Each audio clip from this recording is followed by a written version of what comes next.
Hare Krishna! É um prazer inenarrável gravarmos esse primeiro episódio aqui no Clube do Dharma. Primeiramente, queria agradecer o convite, Prabhu Nishinhananda. Há algum tempo eu estou tentando me organizar para a gente fazer essa gravação e finalmente foi possível. E nesse primeiro tema, nós vamos falar 3 lições do Dharma na história do Rei Leão. Esse desenho, o Rei Leão, é uma memória afetiva para mim. Foi o primeiro desenho que eu assisti no cinema. Minha esposa também, o primeiro desenho que ela assistiu no cinema. Nishinhananda também, o primeiro desenho que ele assistiu no cinema. Pelo jeito era a criançada toda da nossa geração, tinha que estar no cinema nessa data. O Rei Leão, desenho da Disney, ele foi aclamado por público e crítica na sua época, por ter um roteiro com um simbolismo muito rico, várias lições profundas, trilha sonora com Elton John, a qualidade do desenho é toda muito boa. Se não assistiu, tem que assistir. Então vamos extrair 3 lições dele. Para quem não conhece o Rei Leão, ou não lembra, o Rei Leão conta a história do rei Mufasa, que é um rei virtuoso e sábio, e ele tem um filho, Simba, que vai ser o próximo rei. E ele vai ensinando o filho dele como a vida é feita de ciclos e como a vida é feita de um equilibrado sistema, como ele diz, onde tudo tem que ser muito bem cuidado para que todos sejam felizes. Só que Simba é um menininho imaturo. Ele quer ser rei só para sentir prazer. Ele diz, quando eu for rei eu vou fazer tudo o que eu quiser. E o pai dele vai instruindo ele devagar. E aí acontece, o pai do Simba morre por causa de um golpe político. Tem um leão perverso que quer ser o rei. E ele mata o rei virtuoso. Então Simba fica órfão. E aí ele vai se isolar na floresta, onde ele vai ficar vivendo uma vida só de prazeres, com o Timão e Pumba. E depois um sábio chamado... esqueci o nome do sábio. É o sábio macaco. Ele se chama Rafiki. E ele vai lembrar o Simba de quem ele é. Então Simba volta para o reino e reestabelece a ordem, ele mesmo se tornando rei. Esse é o resumo da história do Rei Leão. E que 3 lições nós podemos tirar disso? A primeira lição é que existem regras que devem ser seguidas, porque seguir regras é algo que traz segurança, é algo que traz ordem para o mundo. Então essas regras vão aparecer no Rei Leão de uma forma muito, muito poética, muito bonita, que é o leão mais velho, que entende como o mundo funciona, passando regras para o seu filho mais novo. Então Mufasa tem uma cena muito bonita.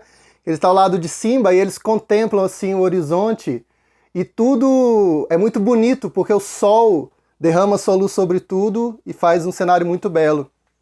E aí Mufasa diz, tudo que o sol toca, Simba, é o nosso reino. Tudo isso está sob o nosso controle. E aí Simba pergunta, mas pai, e aquele lugar sombrio ali no canto? Aí ele fala, ali você nunca deve ir. Que era o cemitério dos elefantes, né, onde ficavam as hienas. Ali tem todo esse símbolo de morte, de cobiça, né? As hienas, elas são insaciáveis, os seus desejos são insaciáveis. Enquanto que o reino de Mufasa, tocado pelo sol, é um reino de equilíbrio, onde as pessoas fazem sacrifícios uns pelos outros, é uma situação de equilíbrio, né? Então, existem regras. Aqui você deve frequentar, aqui você não deve frequentar. Essas pessoas são perigosas, essas pessoas são boas. A cobiça das hienas é ruim. O sacrifício que cada animal faz no nosso reino para manter tudo em equilíbrio, isso é bom. Então existe certo e errado, existe bom e ruim. Isso nós podemos traduzir como Dharma e Adharma. Dharma são as regras boas e que mantêm o mundo em equilíbrio, mantém as coisas ordenadas e protege as pessoas, protege todos. E o Adharma é exatamente o oposto disso. Isso vai aparecer de uma forma bem parecida nas escrituras sagradas da Índia, em que um rei chamado Parikshit, ele aponta lugares onde nós devemos frequentar e não devemos frequentar, exatamente como Simba. Ele diz que há alguns lugares que são trevosos, são lugares de hipocrisia, de falsidade. Ele vai chamar esses lugares de as moradas de Kali. Ele vai dizer que esses lugares são onde se come carne, peixe e ovos, onde há promiscuidade, onde há jogos de azar e onde há jogatina. Jogatina e Deu branco. Eu tenho anotado na minha cola.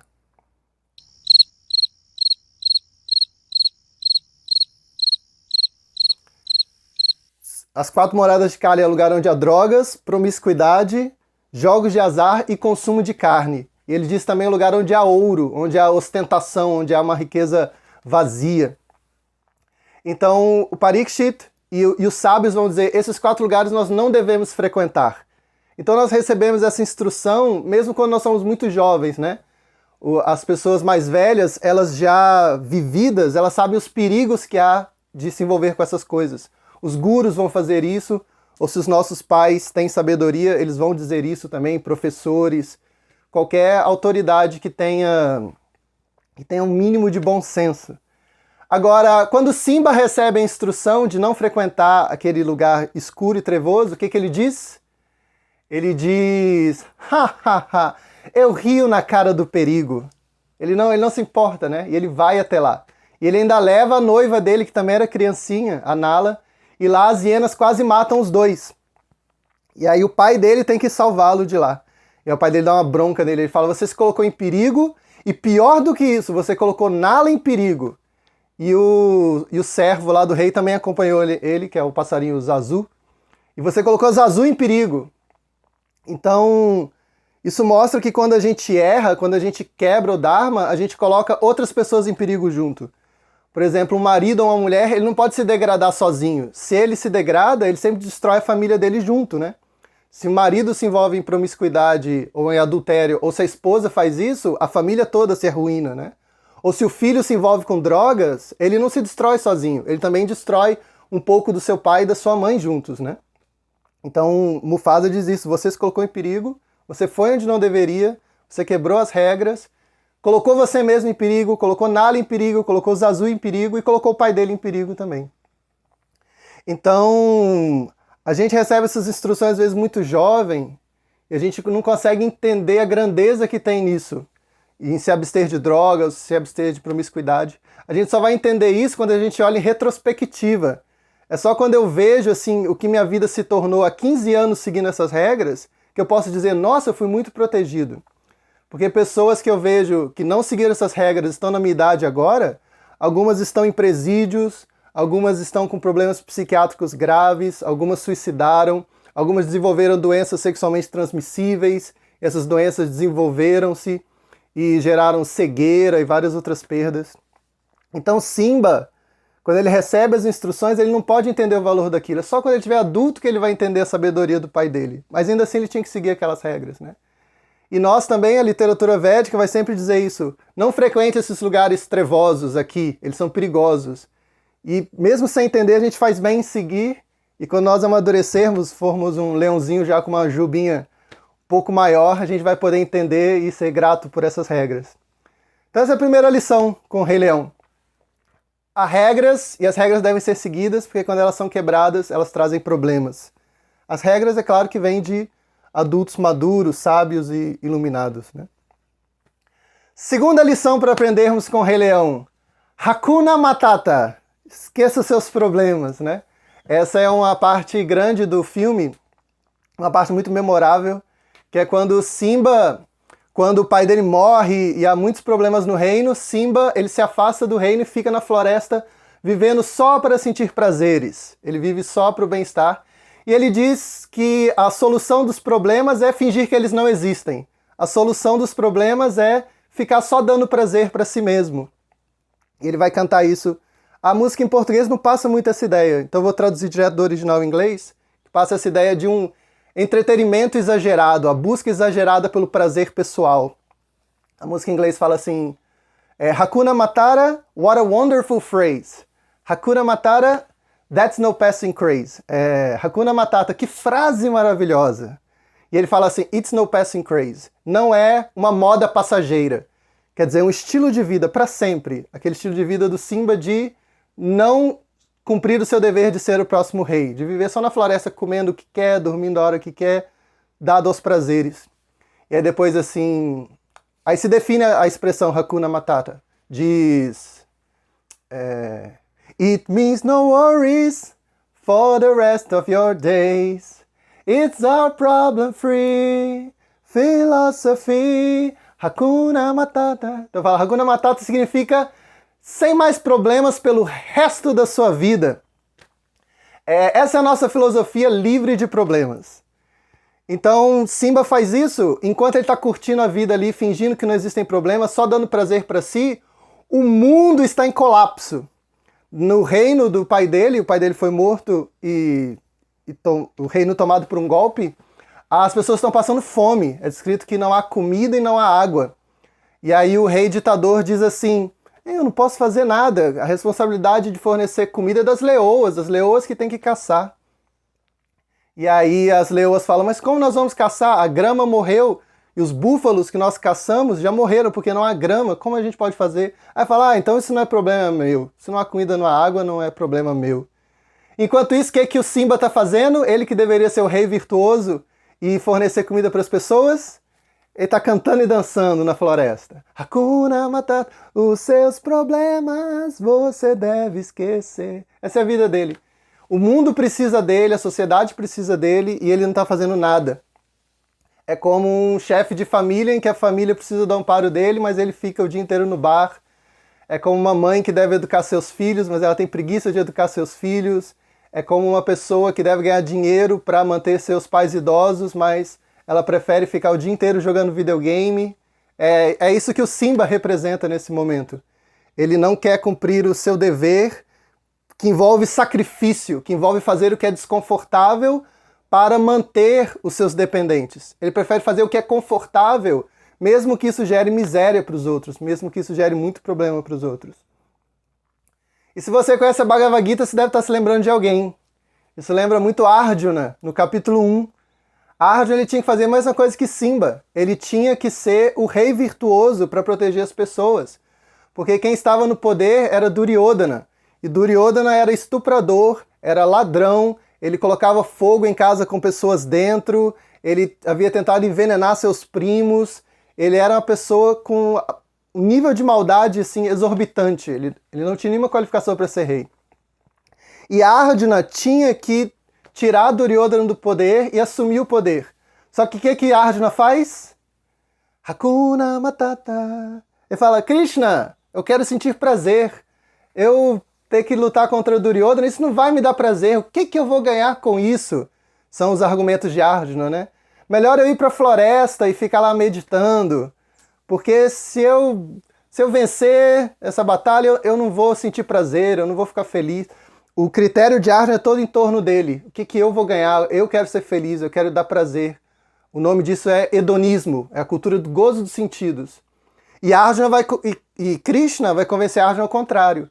Arjuna, você deve fazer o certo, mesmo que isso seja desconfortável, porque o certo vai trazer ordem para o mundo, o certo vai proteger as pessoas, mesmo que isso custe a sua felicidade pessoal. Esse é o argumento de Krishna.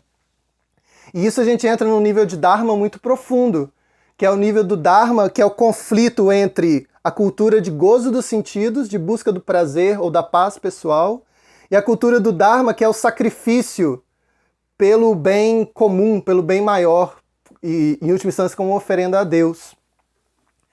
Então quem ilumina Krishna é Arjuna. Quem vai iluminar o Simba é Nala, a sua noiva, que ela volta e fala, Simba, o que você está fazendo aqui? O reino precisa de você, as pessoas estão passando fome. Você está aqui só curtindo a vida. E também o sábio lá, que eu sempre esqueço o nome dele, por isso eu tenho uma cola, Rafiki. Rafiki vai dizer, quem é você, Simba? Você tem que lembrar quem é você, qual é a sua missão, qual é o seu chamado. E ele vai redespertar Simba para isso, e aí Simba volta para o reino, né? Para ajudar as pessoas, mesmo tendo que abandonar uma vida de desfrutos pessoais. Essa é a vitória do herói. Uma coisa que é muito bonita no Rei Leão é que a queda do herói, que é esse momento que ele fica no Hakuna Matata, é o momento mais alegre do filme, mais festivo. Geralmente a queda do herói é quando ele fica assim de frente para sombras, né? É quando ele fica parecido com o vilão. No Guerra das Estrelas, o Luke Skywalker, ele vê o Darth Vader, né? Ah, ele é um Jedi caído. Se eu cair, eu viro isso. O Frodo, ele vê o Gollum, né? Ah, ele é um hobbit degradado. Se eu me degradar, eu me torno isso. Agora, se o Simba se degradar, quem que ele se torna? Ele se torna o Timão e Pumba, que são super alegres, são super felizes. Então é uma sacada do roteiro muito incrível, Porque ninguém vai dizer que alguém está caído se essa pessoa está feliz.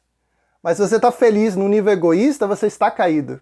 O Dharma vai nos lembrar isso, né? E a queda do Simba são os dias mais felizes dele. Mas ele é feliz de forma muito egoísta. Então essa é a segunda lição. E a terceira lição é... Tadã! Nós temos uma dívida com o passado. Essa é uma lição bonita e profunda que parece no Rei Leão. Nós nascemos com dívida por todos aqueles que fizeram algo antes de nós. Então, quando Simba está no Hakuna Matata, o sábio Rafiki, vou guardar esse nome um dia, Rafiki, ele encontra o Simba na floresta e aí o Simba pergunta, quem é você? Ele pergunta para o sábio Rafiki, que é um macaco que segura um bastão, assim, bem estiloso. E aí o Rafiki fala assim, não, eu sei quem eu sou. A pergunta é quem é você? Quem é você? Você tem que responder essa pergunta, Simba. E aí ele fala, não lembro exatamente o diálogo, mas ele fala assim, alguma coisa, entra o assunto do pai dele que morreu, e aí o Simba fala, eu não sei onde está, meu pai morreu. E aí o sábio fala, seu pai não morreu, eu sei onde está seu pai. E aí o Simba fala, o quê? Não, meu pai morreu. Ele morreu num estourado de búfalos. Ele fala, não, eu sei onde está seu pai, vem comigo que eu vou te mostrar. E aí o Simba vai correr atrás do sábio, né? Vou ver meu pai tá vivo. E aí o Rafiki mostra pro Simba o espelho d'água. O Simba, ele se vê refletido na água assim. E aí o sábio diz, seu pai está vivo em você. Então ele tinha uma dívida com tudo que ele aprendeu do pai dele sobre retidão, sobre cuidar das pessoas, e ele tinha que reproduzir isso agora com as novas pessoas. Na Bhagavad Gita isso aparece muito também, porque Krishna ele fica falando com Arjuna, Arjuna, ó filho de Kunti, a sua mãe não desistiu, mesmo sendo viúva, mesmo sendo idosa, ela não desistiu, você não pode desistir. Fala, ó filho de Pandu, seu pai foi virtuoso, seu pai te manteve, seu pai te educou, você não pode desistir de também ajudar outras pessoas, né? Então, por exemplo, um grande desafio meio da minha esposa agora é cuidar dos filhos. Então a gente tem que cuidar dos nossos filhos porque alguém cuidou da gente, né? Por exemplo, a minha esposa às vezes ficava de noite assim, acordada querendo dormir, e era muito difícil, isso é bem irritante. Ela perguntou para a mãe dela se a mãe dela passou por isso. Ela falou, ah, Flávia, eu tinha que ficar andando com você pela rua 3 horas da madrugada, porque você queria passear 3 horas da madrugada, morrendo de sono, morrendo de medo de ser assaltada. Então a minha esposa é, ó filha da Darcy, você não pode desistir. E eu também, minha mãe fala que ela me vestia dormindo assim, aí me pulava pela roleta do ônibus, eu ia brigando com meu irmão todo o percurso até a escola. Então eu não posso desistir agora que eu tenho 2 filhos. Por quê? Porque eu sou o filho da dona Sandra. Então nós temos uma dívida com todo o serviço que a gente recebeu do passado, né? As escrituras vão dizer que nós nascemos com 3 dívidas. Nós nascemos com uma dívida com os nossos pais, nós nascemos com a dívida com os sábios, que já deixaram todo um conhecimento estruturado pra gente, né? A gente nasce e a gente já encontra uma medicina altamente estruturada, nós já encontramos o urbanismo desenvolvido, para quem quer investigar o mundo filosoficamente, nós já temos o raciocínio lógico estruturado, nós já temos os livros sagrados com as experiências dos sábios, dos profetas, é outra dívida que nós já encontramos. E nós temos uma dívida com os semideuses, que são os seres que mantêm esse mundo, que fornecem luz, chuva, água, tudo isso. E aí as escrituras dizem que nós temos que pagar essas dívidas. O melhor jeito de pagar essas dívidas é nos tornarmos conscientes de Deus. Você vai educar seus filhos entendendo que seus filhos são presentes de Deus e que você deve educá-los de forma a que eles se tornem pessoas iluminadas. E você vai quitar sua dívida com semideuses entendendo que eles são servos de Deus. Então você adora Deus e eles são todos adorados automaticamente. E você paga sua dívida com os sábios indo a fundo no conhecimento, indo até o Vedanta, até a conclusão última de todo o conhecimento, chegando até a verdade absoluta. Então Simba vai entender isso. Eu tenho uma dívida com meu pai. Meu pai me deu a vida, meu pai me manteve. Talvez a sua dívida, você que está assistindo, não seja seu pai. Talvez seu pai tenha sido alguém muito estranho, assim. Ah, Bhagavan, você não conhece meu pai. Meu pai, ele ia em festa e ficava tocando Legião Urbana no violão. Assim, então cada um sabe aí do seu histórico, né? Mas é impossível alguém dizer assim, eu não devo nada a ninguém. Se você não conseguia comer quando você tinha 2 meses, alguém te deu comida. Você não pagava aluguel da sua casa. Você encontrou muita coisa estruturada. Pessoas lutaram pelos seus direitos, por sua liberdade. Pessoas morreram na Segunda Guerra Mundial. É impossível a ideia de que você não deva nada a ninguém. Então Simba, ele reconhece isso. Eu não posso viver só para o meu prazer, porque alguém se sacrificou por mim. Alguém se esforçou, alguém que se deu a desconforto para me manter vivo e para manter o mundo equilibrado. Eu tenho uma dívida. Então essa é a terceira lição do Rei Leão, que tem muito a ver com o Dharma. O Dharma está sempre convidando a nova geração a ser o representante da sucessão discipular, a sucessão de mestres e discípulos, que tem como ponta a gente tem que repetir esse conhecimento que foi transmitido, nós temos que distribuir os livros que nós recebemos, nós temos que aprimorar as ciências, nós temos que aprimorar a medicina, nós temos que aprimorar a odontologia, nós temos que aprimorar o urbanismo, política, nós temos que ajudar a não perdermos os direitos, direito de ir e vir, direito à liberdade religiosa, direito à expressão, tudo isso que nós recebemos de mão beijada, assim, de graça, nós temos que fazer isso pela próxima geração, em vez de ficarmos só buscando o nosso próprio prazer. Essa é a terceira lição que nós podemos extrair do Rei Leão. Então o final do Rei Leão é feliz, porque Simba aceita todos esses chamados, ele amadurece. É bonito assistir o Rei Leão porque você vê Simba amadurecer. Ele quer ser rei para mandar, ele quer ficar na floresta para sentir prazer, mas quando ele se torna um adulto, ele consegue deixar o prazer dele de lado para fazer o bem pelos outros. E ele entende que o objetivo de um rei, de um líder, qualquer tipo de líder, né? Você pode ser líder dos seus filhos, de uma empresa, de uma comunidade. O dever de um líder não é mandar. O dever de um líder é manter o equilíbrio, o delicado equilíbrio, né?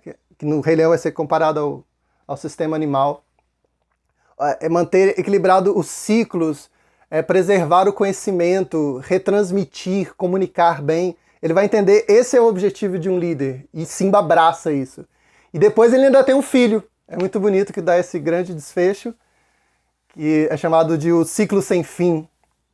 Ele tem seu próprio filho, e aí o filme acaba assim. Isso nos lembra que essa cultura de ensinar as pessoas regras, de ensinar as pessoas a cultura de sacrifício, vai ser retransmitida, ela vai continuar para sempre. Sempre haverá sábios, sempre haverá bons pais, sempre haverá bons líderes políticos que vão buscar iluminar as pessoas, instruí-las e tentar tirá-las da cultura do gozo dos sentidos para a cultura do Dharma.